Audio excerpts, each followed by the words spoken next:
Good morning after shift talaga. So our topics are yung pag-uusapan natin ngayon o i-she-share ko ngayon sa inyo ay isa sa pinaka talaga naman na everyone can relate. Especially ako, na-experience ko 'to and then yung iba sa inyo marahil na-experience din ito. Ano ba ang pakiramdam kapag, ikaw ay ililipat ng project without notifying you in advance o magugulat ka na lang ng last day mo na?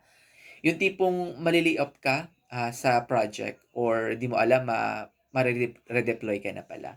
Ano ba yung pakiramdam? 'Di ba parang ito yung nakakadurog ng puso na despite of all the hardship and your effort, dun ka mapupunta.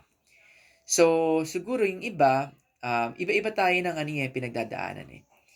So, I agree na ang culture ng bawat company ay dapat centralized. Pero kapag may mga bawat project o bawat, LOP, may mga iba-ibang tao 'yan, eh. Iba-ibang experience, may iba-iba silang personality. So, the way they manage people iba-iba, eh.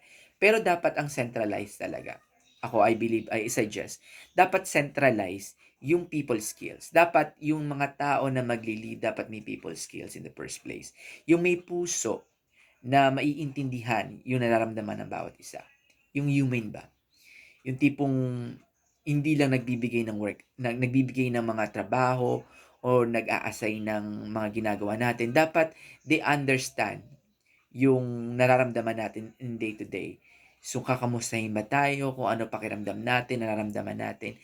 Kasi sometimes kahit na mahirap yung trabaho, nagiging magaan ito basta't maayos ang pamumuno o management natin. So, ito yung isang factor kung bakit umaalis ang employee. Sometimes secondary na lang yung sweldo, eh, tama. Secondary yung sweldo pero as long as if yung management, walang toxicity, walang toxic, maayos, and then nirerespeto ka the way you are, mag-i-stay tayo. Pero kung ganyan kang tao na wala kang pake at wala kang concern sa empleyado mo, believe me, you are not, hindi ka pwedeng maging leader. Hindi ka pwedeng maging leader. Ang dapat sa'yo ay umalis diyan sa pwesto mo, ibigay mo yan sa karapat-dapat. I'm very emotional pero sa mga future leaders diyan na magli-leader, I would recommend na kung kayo ay magli-lead, kailangan may puso kayo at the same time, may people skills kayo. Kailangan meron kayong different personality to gauge with different people and different personality or individual.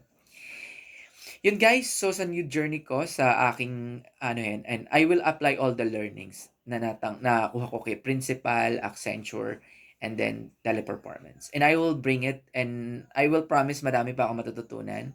And then kay Jeff, and then kay John Garvey, thank you for all the learnings. I will apply all the learnings that I learned from you dito sa bago kong journey since magiging lead ako and hawak ako ng tao. At the same times, I'll make sure that I will think twice before I decide. At the same time, I need to control the emotions.